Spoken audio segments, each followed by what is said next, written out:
अजय बने रहिए। इसी खबर से जुड़ी एक और अहम खबर सामने आ रही है। पुंछ में आतंकियों के खिलाफ सर्च ऑपरेशन जारी, जहां पुंछ में भारतीय सेना ने तलाशी अभियान तेज किया है। बड़ी खबर आपको दे रहे हैं।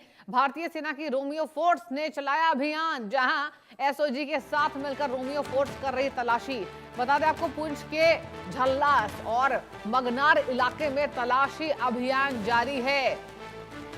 तो देखिए, एक तरफ आतंकी ये धमकी देता है और दूसरी तरफ हमारी सेना डटकर तत्पर तैयार है देश की सेवा में सुरक्षित नागरिकों को करने के लिए। अजय लगातार हमसे लाइव जुड़े हुए। अजय, देखिए, हमारी सेना तैयार है और हम देखते हैं कि जब से पाकिस्तान की हिमाकत सामने आती है, ये हरकतें सामने आती है, सेना और एक्टिव हो जाती है और पाकिस्तान के खिलाफ एक बार फिर से सेना का सर्च ऑपरेशन जारी है।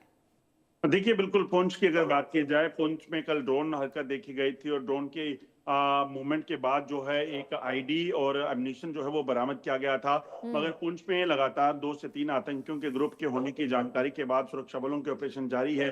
भारतीय सेना, जम्मू कश्मीर पुलिस जो है वो लगातार चप्पे चप्पे पर निगरानी में लगी हुई है, चाहे वो एलओसी का इलाका है या फिर जो हिंटरलैंड, जहां पर आतंकियों के छुपे होने की जंगल में खबर है, उन तमाम इलाकों पर सर्व सुरक्षा व्यवस्था जो है वो तेज कर दी गई है और इस चीज को सुनिश्चित किया जा रहा है कि किसी भी तरीके से अगर आतंकी यहाँ छुपे हैं तो उन आतंकियों तक पहुंचा जा सके और उन आतंकियों को मार गिराया जा सके।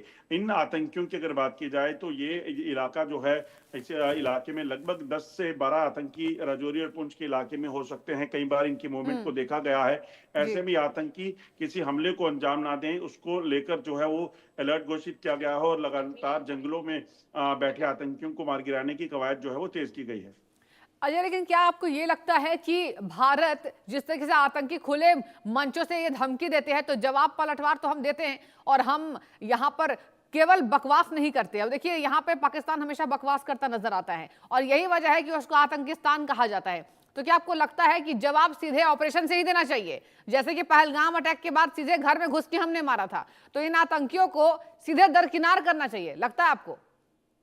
देखिए, बिल्कुल जिस तरीके से ऑपरेशन जो चल रहे हैं उससे एक चीज बड़ी स्पष्ट है कि पाकिस्तान में पहलगाम हमले के बाद जो हुआ था, जी। उन चीजों को पाकिस्तान को भूलना नहीं चाहिए। और अगर सैफुल्लाह जैसे आतंकी अभी भी धमकियां देकर भारत को के खिलाफ या भारत के खिलाफ भड़काऊ भाषण देने की बात करते हैं, कश्मीर के खिलाफ जिहाद की बात करते हैं, तो उनका भी हश्र वही होगा जो पिछले ऑपरेशन सिंदूर में हुआ था। तो इसको लेकर भी भारतीय सेना और सुरक्षा बल जो है वो लगातार तैयार बैठे हैं।